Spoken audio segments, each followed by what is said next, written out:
serta 275 gram ikan tenggiri, 2 butir bawang merah dihaluskan, 2 siung bawang putih dihaluskan, 1 sendok teh garam, seperempat sendok teh merica, dan setengah sendok teh gula pasir.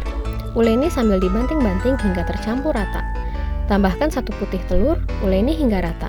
Tuang 150 ml santan dari seperempat butir kelapa.